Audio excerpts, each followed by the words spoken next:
Brother வணக்கம். இப்ப இந்த டிட்வா புயல் தமிழகத்திற்கு நல்ல மழை பொழிவு குடுத்துட்டு இருக்கு. இதோட அடுத்த கட்ட நகர்வு எப்படி இருக்கும்? எந்த பாதையில பயணிச்சு எங்க கரையை கடக்கும்னு எதிர்பார்க்கலாம்?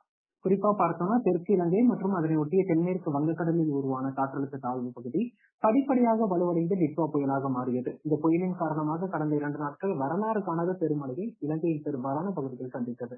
இந்த சூழல்ல காவிரி டெல்டா கடலோர பகுதிகள் நோக்கி டிட்வா புயல் நகர்ந்திருக்கு.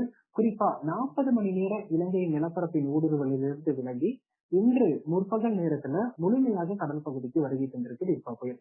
இலங்கை நிலப்பரப்பின் காரணமாக டிட்வா புயல் தனது சக்திகளை இழந்திருந்த நிலையில இனி வரக்கூடிய மணி நேரங்கள்ல மீண்டும் ஈரப்பதமான காற்றை ஈர்த்து காற்று குவிதலை அதிகப்படுத்தி தனது சக்திகளை அதிகப்படுத்தும்னு எதிர்பார்க்கப்படுது. இதன் காரணமா புயல் சற்று வலுவடைவதற்கான சூழல் காணப்படுது.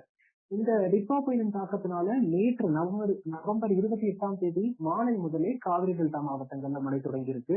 குறிப்பா இன்று காலை 8:30 மணி நிலவரப்படி தமிழகத்தில் அதிகபட்சமாக நாகப்பட்டினம் மாவட்டம் கோடியக்கரையில் 25 சென்டிமீட்டரும், வேதாரண்யத்தில் 19 சென்டிமீட்டரும், வேளாங்கண்ணியில் 13 சென்டிமீட்டரும், திருப்பூண்டி மற்றும் நாகப்பட்டினம் போன்ற பகுதிகளில் 12 சென்டிமீட்டர் அளவிற்கு மழைப்பொழிவு பதிவாகியிருக்கு.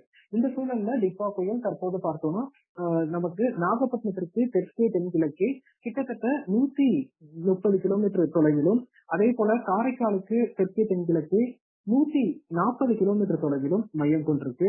சென்னையிலிருந்து 360 கிலோமீட்டர் தொலைவில் நண்பகல் 12:30 மணி நிலவரப்படி மையம் கொண்டிருக்கு. இது தொடர்ச்சியாக இன்று அடுத்த சில மணி நேரங்கள், குறிப்பா அடுத்த ஒரு 12 மணி நேரத்திற்கு மிக மெதுவாக நகரும்னு எதிர்பார்க்கப்படுது. குறிப்பா நமக்கு காவிரி டெல்டா கடலோர பகுதிகளிலேயே மிக மெதுவாக நகர்ந்து தமிழக கடற்கரையை ஒட்டி வரும்னு எதிர்பார்க்கலாம். இதன் காரணமாக புயலின் மையப்பகுதி கடலில் இருந்தாலும் புயலின் முன்பகுதி தமிழகத்தின் காவிரி டெல்டா மாவட்டங்கள் மீது இன்று மாலை இரவு நேரங்கள்ல வீசுவதற்கான வாய்ப்புகள் இருக்கு. குறிப்பா பார்த்தோம்னா காவிரி டெல்டா மாவட்டங்களான கடலூர், மயிலாடுதுறை, காரைக்கால், நாகப்பட்டினம், திருவாரூர், தஞ்சாவூர் உள்ளிட்ட மாவட்டங்கள்ல தற்போதைய மழை பதிவாகி வருவதில் இன்று மாலை இரவு மழையின் தீவிரம் மேலும் அதிகரிக்கும். நாளை நவம்பர் 30ஆம் தேதி காலை வரையிலான காலகட்டத்தில் இந்த குறிப்பிட்ட மாவட்டங்கள்ல அதிக கனமழைக்கும் குறுகிய நேரத்துல தீவிர மழைக்கும் வாய்ப்புகள் இருக்கு. இது நமக்கு காவிரி டெல்டா மட்டுமல்லாது இதனை ஒட்டி இருக்கக்கூடிய திருச்சி, அரியலூர், பெரம்பலூர் போன்ற மாவட்டங்கள்ல, தென் மாவட்டங்களான திருநெல்வேலி, கன்னியாகுமரி போன்ற மாவட்டங்கள்ல மழை பதிவாக பார்க்க முடியுது. இந்த மழைப்பொழிவு நாளை வரைக்குமே தொடரும் அப்படின்னு நம்ம எதிர்பார்க்கலாம். இது வடகடலோர மாவட்டங்களை பொறுத்தளவிற்கு நாளை காலை முதல் சென்னை நோக்கி நகர தொடங்கும் வடக்கு திசையில அப்படின்னு எதிர்பார்க்கப்படுது. சென்னையில் விட்டு விட்டு இன்றைய தினம் மழை இருக்கும். நாளை காலை முதல் சென்னையில் மழையின் தாக்கம் படிப்படியாக அதிகரிக்கும். சென்னை, திருவள்ளூர், காஞ்சிபுரம், செங்கல்பட்டு, புதுச்சேரி போன்ற பகுதிகளை பொறுத்த மட்டும் நாளை நவம்பர் 30ஆம் தேதி காலை தொடங்கக்கூடிய மழைப்பொழிவு டிசம்பர் 1ஆம் தேதி காலை வரைக்கும் நீடிப்பதற்கான வாய்ப்புகள் இருக்கு. இது தொடர்ச்சியாக வடகடலோர மாவட்டங்கள் மட்டுமின்றி வடக்கு உள் மாவட்டங்களான ராணிப்பேட்டை, வேலூர், திருவண்ணாமலை, கள்ளக்குறிச்சி போன்ற மாவட்டங்கள் நல்ல மழைப்பொழிவு கொடுக்கும்னு எதிர்பார்க்கப்படுது.